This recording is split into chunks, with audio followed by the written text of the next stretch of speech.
And speaking of positivity, we are joined, I'm happy to say, in the booth by Hattie Harnden. Hattie, not a race today. Tell us the story.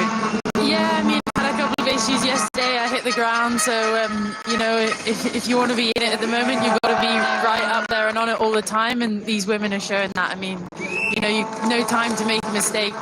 So yeah, Nina making a great job of it. Yeah, she's been off course, had to re-enter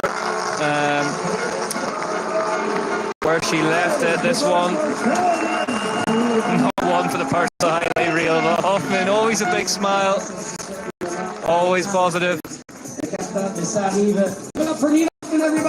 Shakes her head. Yeah, big mistake for her. Yeah, mistake for her. There we go, she said. She just got blown. Yeah, the wind at the top was really, really like gusty, and you know, catches these women a bit smaller, a bit lighter. So, Nico, there you go. Was that just what happened? She sort of counter-steered against the wind, pushed off track? It looks like. I mean, look at the banner in the background, how windy that is. She went pretty high off that wall jump. I mean, everyone is. It's just hard to be precise when you've got that play with. It's something that wasn't consistent during practice. Yeah, it's the first time we've seen it this week, Hattie, haven't we? It's been hot, but not much wind about as we see Lisa Baumann, Commensal, Schwalbe by Lesor, young Swiss rider getting ready to go. But yeah, it's been quite still all week, and these are new conditions today. Yeah, we had a little bit in practice one of the days, but nothing like what they've got up there now. And yeah, you see her struggling there, trying to squash that triple just to stay out of the wind as much as possible. We go Lisa Baumann on course then along this top sector. Hard to see which way the wind is blowing at the top, but 47 kilometers an hour through there. 51 now, so back end getting a little kick on the way through there. There's that rut, Nico. Looks like it's holding for the time being. Yeah, the rider said it kind of pushed into the harder dirt on the exit of the turn, so it seems like it might hold for the race. Just saw one of the marshals there sat on top of one of the course markers at the side of the track, one of the taller ones, so maybe the wind is just getting really up at the top of it. Let's have a look. 3 seconds back for Baumann so far, and Hattie, really tough to stitch this top half together at this sort of speed. Yeah, definitely. I mean, as well, she's one of the smaller riders, so I think she's going to feel the wind a bit more than possibly like Valley or Miriam. So I think she's just got to make the most of it, really, and then crack on the bottom section best she can. And Nico, from a rider's point of view, what can you do in wind like that? What's the sort of mental sort of technique that you have to apply? Get your body low. I mean, your body is a sail while you're racing, so if you can stay low to the bike, it's going to be less affected by the wind. So, Lisa Baumann on course, currently second round the UCI Downhill World Cup here in Ludenviel Peyraguve. Rounds that tricky left-hand berm nicely. Valentina Hole is in the hot seat by 6.4 seconds ahead of Camille Balanche. Anna Newkirk's in third, Phoebe Gill fourth, Gloria Scarsy fifth, Hattie Harnden's teammate Monica Rasnick in sixth. You got a chance to speak to Monica at all? Was she happy with that? Yeah, I briefly saw her at the bottom, and yeah, she said she really struggled with the wind. I mean, I think she's possibly one of the lightest riders, but she said it was just really quite scary and unpredictable. And yeah, you're trying to squash it, but yeah, you still get caught. You are definitely a sail up there. 3.1 seconds now. Lisa Baumann at split 2. Wheel just locks off that bridge, and this is where the course really steepens now, and she has to start pushing if she wants to bring that margin down. And Nico, we saw Bodie Burke in the junior men's race just cleave time through here. Yeah, as I said, this sector 3 and 4 is where the most technical part of the track is. It's steeper. If you are on the brakes, you can lose a lot more time than on the fast section at the top. There's less time to be made up there. So if they can be in touch, this is where the race is going to be won or lost. Free to go after Baumann then. Hemstreet, Seagrave and Nicole still at the top. You can see she's maintained really nicely the valley after the top sector. It just looked like she's battling the wind in that right at the start gate. Yeah, the reigning European Continental Champion. That's a huge track for Lisa Baumann though. Just got twisted up and spat off the bike. Max Commensal, Cedric Ravenel watching on. What on earth? We've got a few compressions. There's the 2 apex marker pads you have to slalom around, and they're getting deeper holes in them from all the bikes on the track, and it looked like she just kind of hit the compression a little bit off balance and got spit off the front. Here we go, Hattie. Absolutely horrible crash. Just, yeah. Yeah, it crosses a slight track there, and if it's getting deeper and deeper, yeah, your wheel's just going to disappear in there, and that's nasty for her. Well, she looks like I saw a head emerging from the side of that bank, though. Yep, there she is, Lisa Bowman, incredibly back on the bike after that. Good to see her carrying on down. Yeah, she's had a rough time here, Ludenviel-Peyragueux, in the past. She suffered a really bad concussion injury, and this is just pure adrenaline getting her down here now, Nico. Yeah, sometimes the pain doesn't set in right away. You can hop up and get the bike through the finish, and then later on the day you feel it a little more. Yeah, so free to go after Bowman, M Street, Seagrave and Nicole. So Patty, at this point in the track where she crashed, how are you feeling physically? You're 2 minutes into the run, you've done this flat part at the top where you need to gain all the speed you can, and then you drop in on some of the biggest compressions.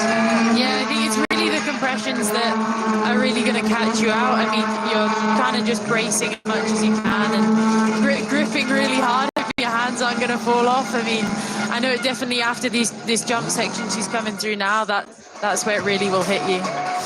here we go, free to go. And we kick things off with Gracie Hemstreak. Norco Racing Division scored their first ever UCI Downhill World Cup win earlier on today. Can their resident Canadian get them another one? Gracie Hemstreak leaves the start hut here in Ludenviel-Peyragueux. Conditions out on course as fast as they've been all week, but it's brutal out there. Wind up top, moving around. And the track just getting eaten alive, full of bumps, holes. Let's see what sort of speed Hemstreak can max things out on that big Norco prototype app through here.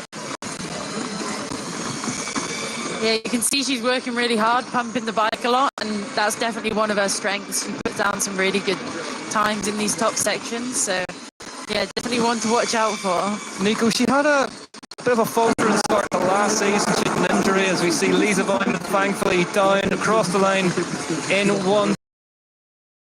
The whole hot seat are off to come over and make sure she's all right. But yeah, great to see her down and in one piece. But yeah, it took Gracie a while to grow into last season slightly, but it looks like we're starting to see the full potential of this young woman now. 3 seconds back to split one though. Yeah, we can definitely see her speed on track. When I'm on the side of the trail watching, she's one of the fastest women and looks the best on the bike through any of the more technical sections. Last time we saw her results at hardline events like that, she can take huge jumps.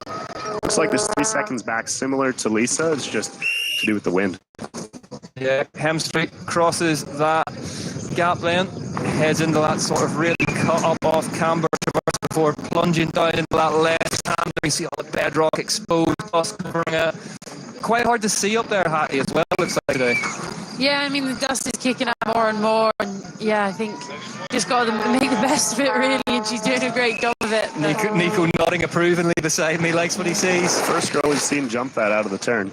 Yeah, 2.4 back as well, so she's found some time. Hemstreak here now moving into territory where she will have some happy hunting in the trees. Yeah, the first one we've seen actually improve on time to valley from split 1 to 2.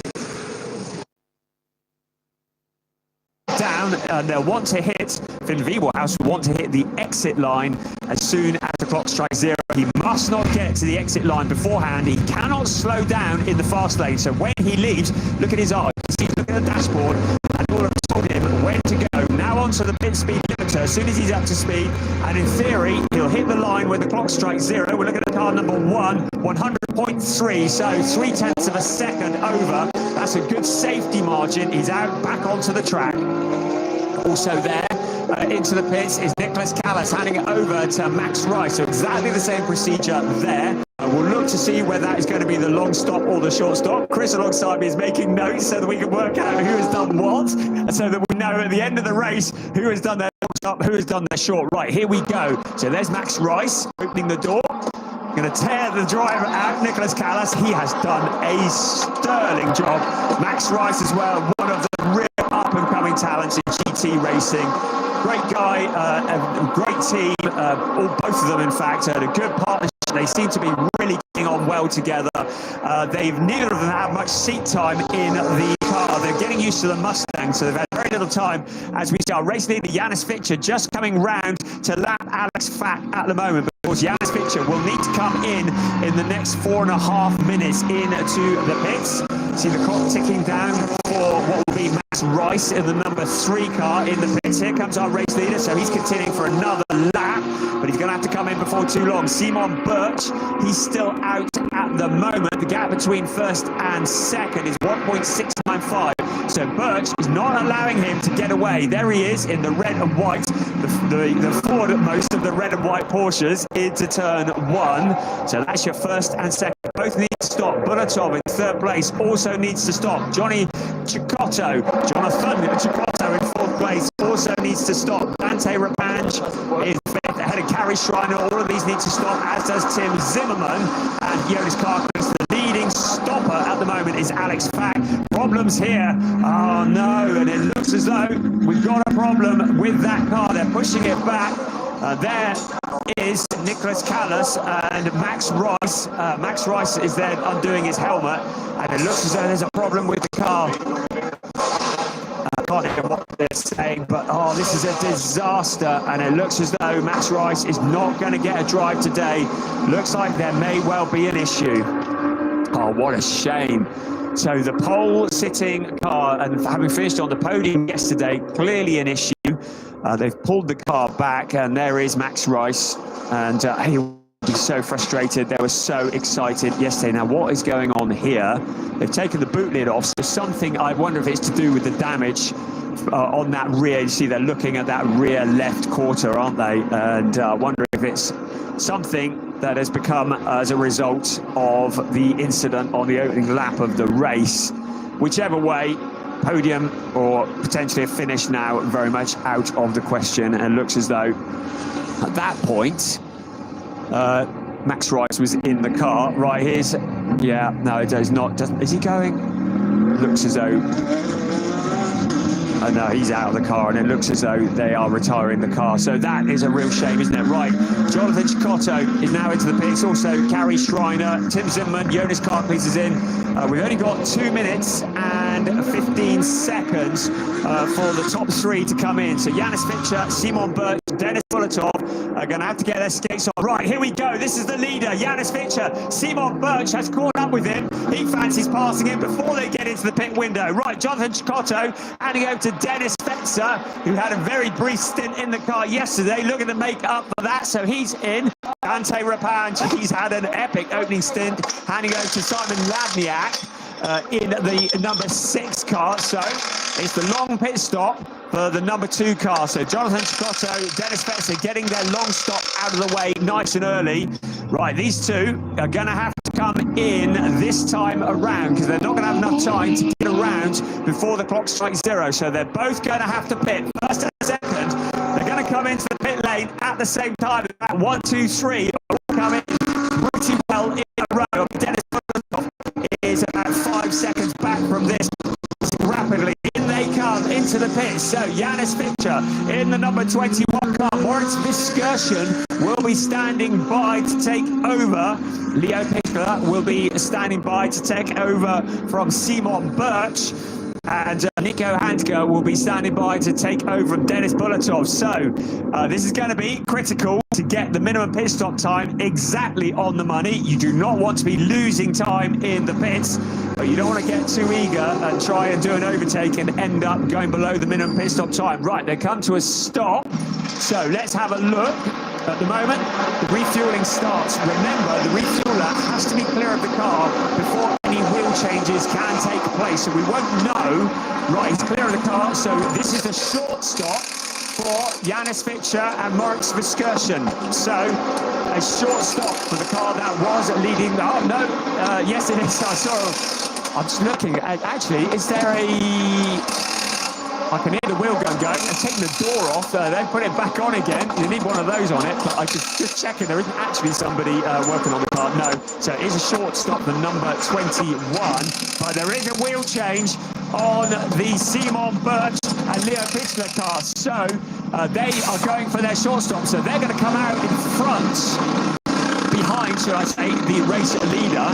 that was coming into this. So the 21 car, Moritz Viskersen at the wheel, going to be well clear. Looks like it was a short stop also for Nico Handke, Dennis Bulatov, but the long stop for Leo Pichler and Simon Birch. So they will have an advantage when we get to the second pit stop. So they're getting the long one out of the way nice and early. So out onto the track comes Moritz Viskersen, continues in the lead of the race. Nico Handke up to second. Leo Pichler into third place, dropping at the moment because Simon Ladniak briefly was in front, but now Leo Pichler back up into that third place. But remember, we'll have a shorter pit stop next time around. So there you go, first and second. First pit window closed. So with all the pit stops done and dusted, I haven't seen any red P's, so that's a good sign that no one's gone under the minimum pit stop time. It looks like we've lost Nicholas Callas and Max Rice. Clearly, we've lost Simon Konoprim and Finn Zulav as well on the opening lap of the race. Everybody else is still running, and this is your race leader, Moritz Viskersen with Nico Handke. Nico Handke, both the Viskersen and Handke have come through GT4 Germany, but I would wager that Handke probably has more experience on account of the fact that he was in GT Masters for a full season last year. Here comes the third place, Leo Pichler, but remember, he has that advantage than everybody else, so their short pit stop 70 seconds rather than 80, their long pit stops 90 seconds rather than 100. So the number 4 came in and they went for the short pit stop, so the minimum time they're meant to be in the pits, including the run in, the stop and the run back out of the pit lane exit, should be 70 seconds, and they did it in 70.1 seconds, about as good as you can get. So it was a really good effort.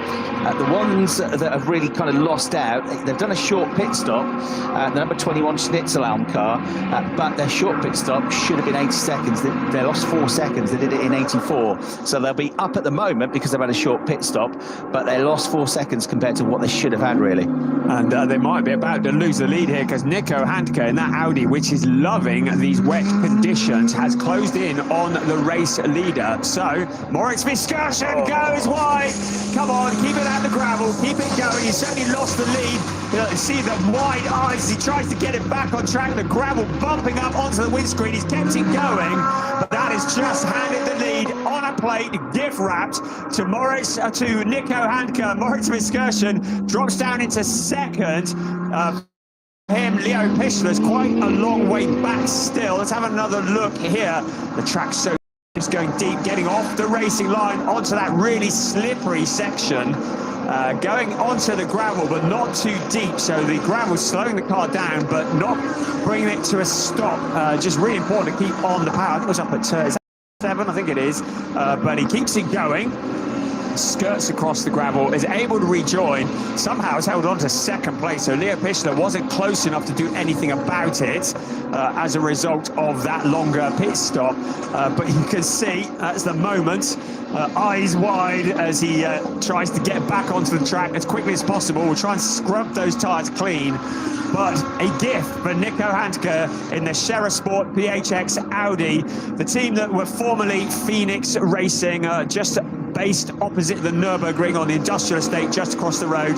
There's another one, Simon Ladniak, also skirting off into the gravel. He was in 4th place at the time. We'll see where he ends up when he crosses the timing beam. So clearly conditions are not getting any easier. But yes, Scherer Sport PHX from what was once Phoenix Racing, Ernst Moser, and has now handed the team over to his son Ron, doing a great job.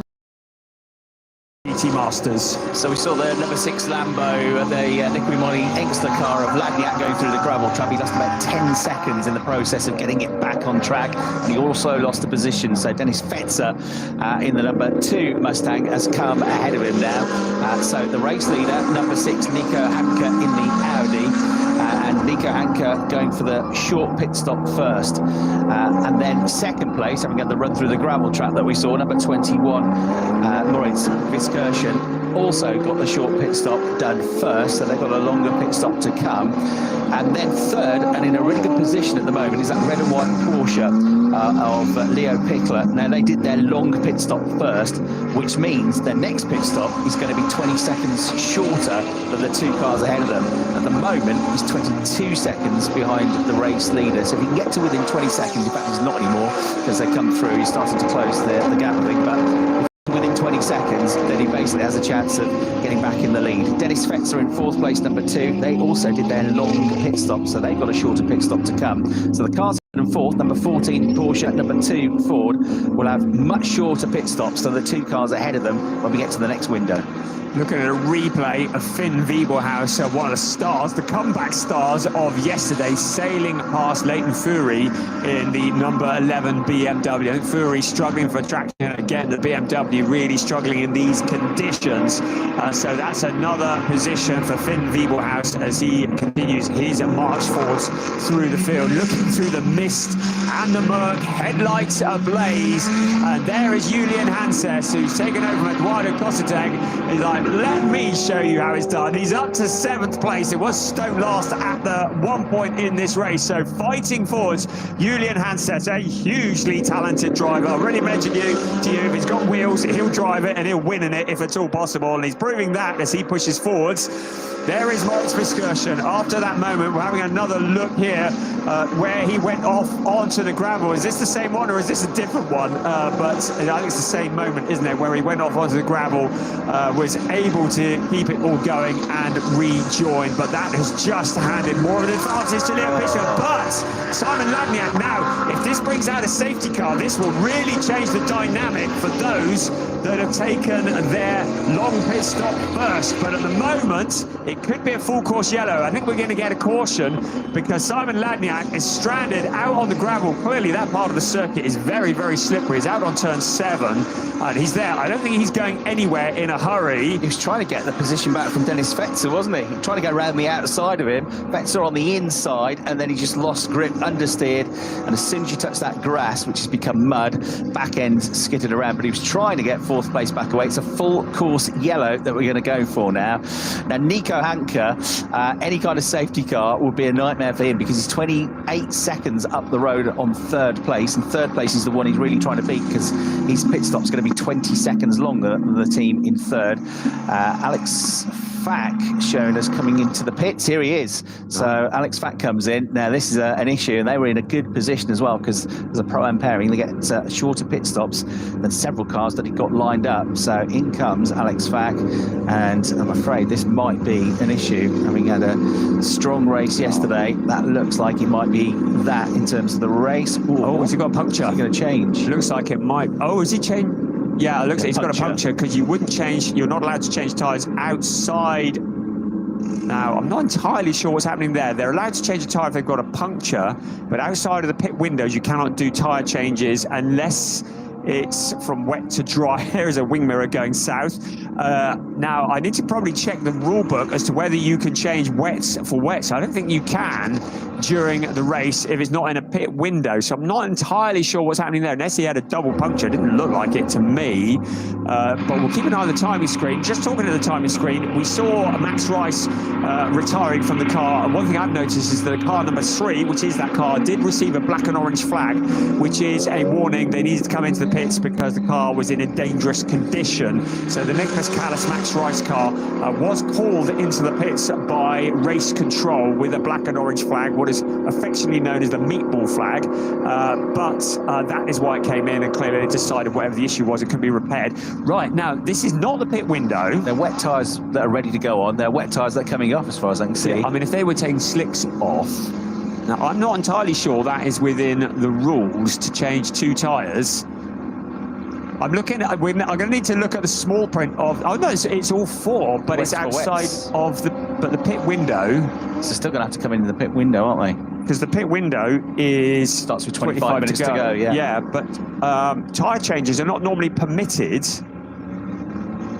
outside of the pit window Might be in different GT reg if Masters. it's a wet race, though.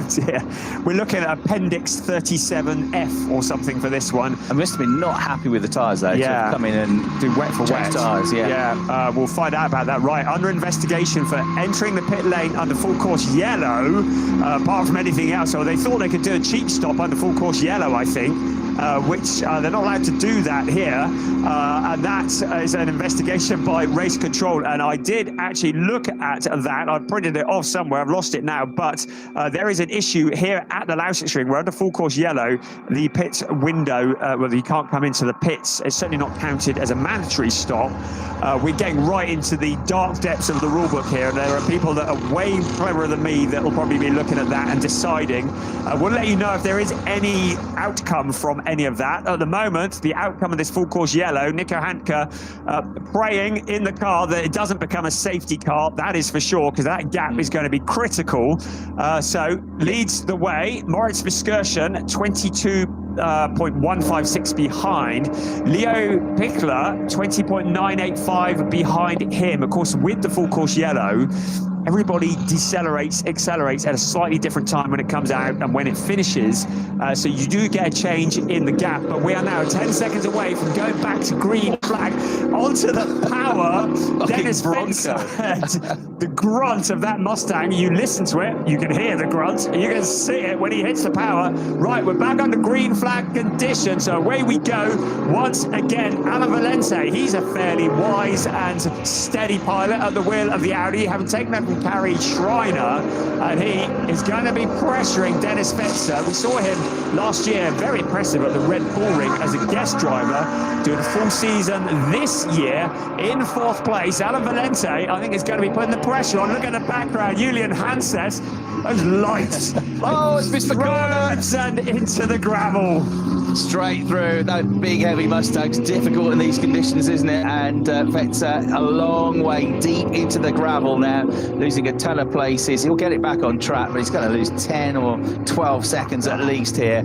A real shame for him. So Valente moves up to 4th place. He has got a long pit stop to come though, whereas Fetzer has a short pit stop to come. So if he's still within 20 seconds of Valente, he might get him back later on in the race. Hanses in the number 10 black and white BMW has also still got a long pit stop to come. He's on a mission.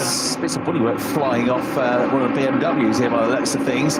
Flashing the lights, trying to get through. Alain Valente, who's in his 3rd season of GT Masters, and his 3rd different type of car. He started with the Mercedes with Ralph Aron 2 years ago, runner-up in the championship. He was a Ferrari driver last year with Emile Fry, and now here he is driving the Audi and driving it very well indeed. So there, the number 68 car, the pink and white Audi. He's got a long pit stop to come. So is the car right behind him, Julian Hanses. So this is definitely a proper fight for position. They're on the same pit stop strategy. The BMW should be quick in a straight line, but the straight's not long enough for him to apply the pressure into turn 6. Not entirely sure whether Fetzer got distracted by Valente or those massive headlights of Julian Hanses, but whatever, it's worked on Valente. I spoke to Hanses a little bit earlier this morning, and he was in fighting spirit. I have to tell you, he knew he had a bit of work to do from further back on the grid, but he was going to come steaming through. He's doing exactly what he says. We've seen him for many years in the world of GT racing. He has been in many different classes, a winner in most disciplines he's taken part in, and certainly he plans to be on the podium this afternoon. He's doing a great job with the number 10 FK Performance Motorsport BMW. He's left Alain Valente in the Audi which has been doing very well in the wet conditions, but has nothing for Julian Hanses, who is man on a mission, taking no prisoners into 4th place. Next up the road will be Leo Pichler. Here's our race leader, Nico Handke. Right, the gap between 1st and 2nd at the moment, 19.507. Pichler is just 8.499 back from Moritz Viskursen. So the key gap though is the one from 1st to 3rd, because the first two are both got long pit stops to come. The car in 3rd, Pichler, number 14 Porsche, has got a short pit stop to come, which should be 20 seconds shorter. And at the moment, Handke is doing a fine job here in this blue and lime green Audi, because he has kept that gap at more than 20 seconds. He's 28 in front. So in theory, if the pit stops all go according to plan, he'll still have an 8-second lead after the pit stop, even though he's doing a long one when we get into the next window. And we've got a drive-through penalty. I think they took a while looking at the rule book. A drive-through penalty.